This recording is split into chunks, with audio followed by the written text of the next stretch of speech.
Welcome to the winner coaching classes students. आज हम अपनी नेक्स्ट क्लास शुरू करते हैं।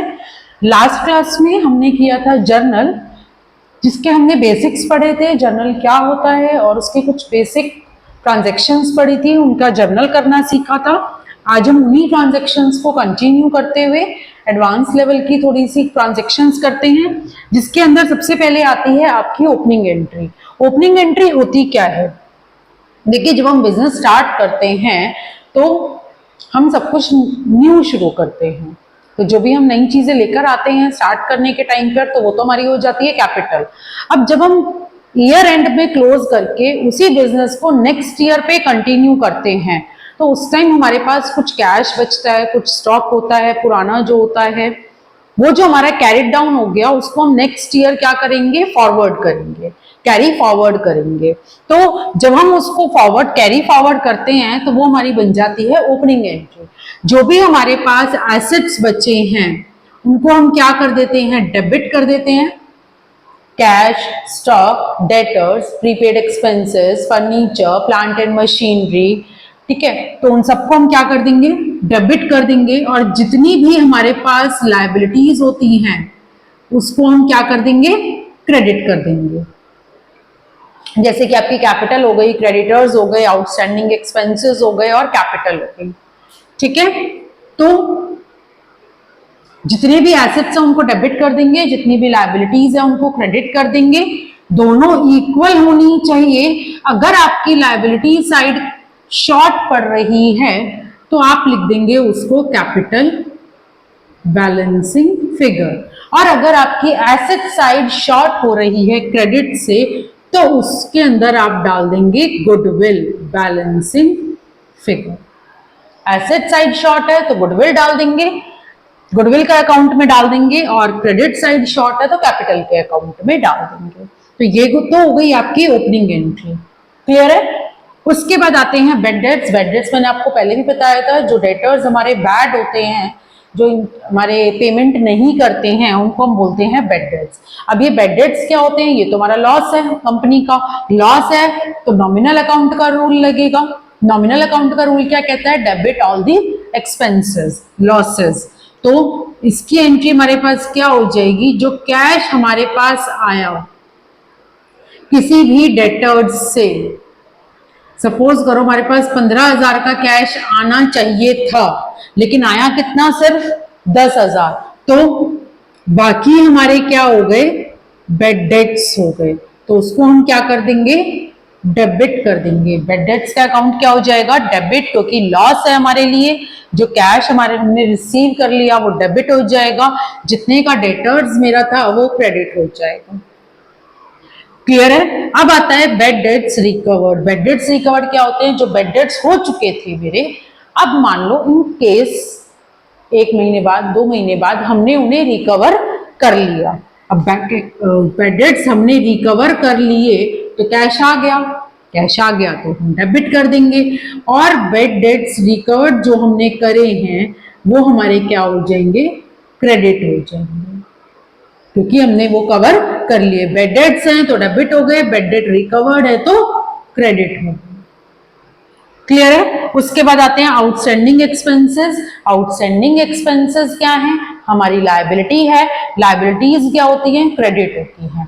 तो कंसर्न्ड एक्सपेंस, सपोज करिए मैं सैलरी ले रही हूं, जो भी आपका है, सैलरी है, रेंट है, इंश्योरेंस है, वो क्या हो जाएगा? डेबिट। जो कंसर्न्ड एक्सपेंस है वो डेबिट हो जाएगा। और to outstanding salary, salary account debit to outstanding salary. Outstanding salary liability है, इसलिए मैंने इसे क्रेडिट कर दिया है। सैलरी मेरा एक्सपेंस है, इसलिए मैंने इसे डेबिट कर दिया है। अब आता है प्रीपेड एक्सपेंसेस। प्रीपेड एक्सपेंसेस हमने अकाउंटिंग इक्वेशन में भी पढ़ा था, हमारे एसेट्स होते हैं। प्रीपेड यानी कि जो एक्सपेंसेस हमने एडवांस में पे कर दिए, तो प्रीपेड एक्सपेंसेस वही मैं बोलूंगी फिर से। कंसर्न्ड एक्सपेंस जो भी है, सपोज करिए हमने रेंट को एडवांस में पे कर दिया, तो मैं एंट्री क्या करूंगी? Prepaid account, rent account debit, asset है टू कैश, कैश में पेमेंट कर दी। तो prepaid rent account debit to cash, ये मेरे हो गया प्रीपेड एक्सपेंसेस। उसके बाद आता है depreciation.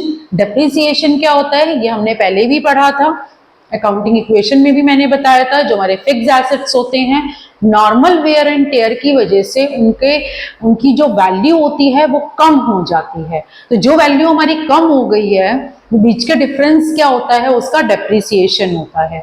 Depreciation is due to the normal wear and tear. Clear है? तो डेप्रिसिएशन लॉस है, तो मैं इसको डेबिट कर दूंगी। वैल्यू कम हो गई फिक्स एसेट्स की, तो हमारे लिए लॉस हो गया, तो इसलिए डेप्रिसिएशन क्या हो गया, डेबिट हो गया।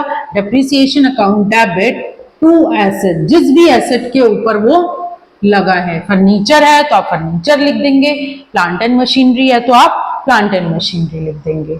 ये अभी हम अपनी सारी सेपरेट एंट्रीज कर रहे हैं। जब हम इनको क्वेश्चन फॉर्म में करेंगे तो धीरे धीरे आपको ये लर्न होती चली जाएंगी। उसके बाद भी अगर आपको इनमें से किसी भी एंट्री में कोई डाउट आता है तो आप मुझसे कमेंट बॉक्स में पूछ सकते हैं। उसके बाद आता है आईओसी। आईओसी आपका होता है interest on capital. Interest on capital firm देती है, तो आईओसी भी फर्म के लिए क्या है, एक तरीके का लॉस है।